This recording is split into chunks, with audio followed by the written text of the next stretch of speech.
Ola Uber drivers மேல நீண்ட நாளா ஒரு கம்ப்ளைண்ட் வச்சுக்கிட்டே இருக்காங்க. என்ன அப்படின்னா, ஒரு பர்சன் ஒரு இடத்துக்கு போறதுக்காக அந்த ஆப் மூலியமா யூஸ் பண்ணி கேப்ஸ் இதே புக் பண்றாங்கன்னு சொன்னா அதுல ஒரு பிரைஸ் காட்டுது. உதாரணத்துக்கு ஒரு 250 rupees காட்டுதுன்னு சொன்னா டிரைவர்ஸ் நம்மள ஃபோர்ஸ் பண்ணி நீங்க 300 350 கொடுத்தாதான் நான் ஸ்பாட்டுக்கு வருவேன், இல்லையா நீங்க டிரைவர் கூட கேன்சல் பண்றீங்க, புக் பண்ணதை கூட கேன்சல் பண்ணிடுங்கன்னு சொல்லி இந்த மாதிரி கம்ப்ளைண்ட் நம்மளையுமே எக்ஸ்பீரியன்ஸ் பண்ணக்கூடிய சூழ்நிலை இருக்கு.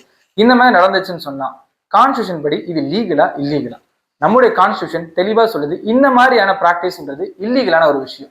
கன்சியூமர் ப்ரொடெக்ஷன் ஆக்ட் 2019 இதை என்ன சொல்ல வருது அப்படின்னா அன்ஃபேர் ட்ரேட் பிராக்டிஸ்ன்னு சொல்லி சொல்றாங்க. இந்த மாதிரி உங்களுக்கு காசு எக்ஸ்ட்ரா வேணும்னு யாராச்சும் சொல்லி கேட்டாங்கன்னா ஃபர்ஸ்ட் அவங்க பேசிட்டு இருக்கும் பொழுதே அதுல காட்டக்கூடிய அந்த ஃபேர் பிரைஸ் நீங்க ஸ்கிரீன்ஷாட் எடுத்து அந்த ஆப்லேயே கம்ப்ளைண்ட்டுக்கான ஒரு ஆப்ஷன் இருக்கும், அதுல ஸ்கிரீன்ஷாட் ஷேர் பண்ணி இப்படி கேட்கறாங்கன்னு சொல்லி நீங்க கம்ப்ளைண்ட் பண்ணலாம். இல்ல அதுக்கு எதுவும் ரெஸ்பான்ஸ் இல்லைன்னு சொன்னா தாக்கல்னு ஒரு போர்ட்டல் வெப்சைட், கவர்மெண்ட் வெப்சைட் இருக்கு.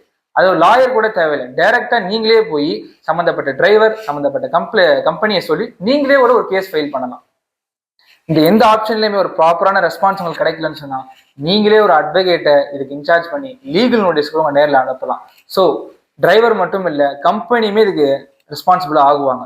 கடைசியா ஒரே ஒரு விஷயத்த சொல்லலாம், consumer is the king of market.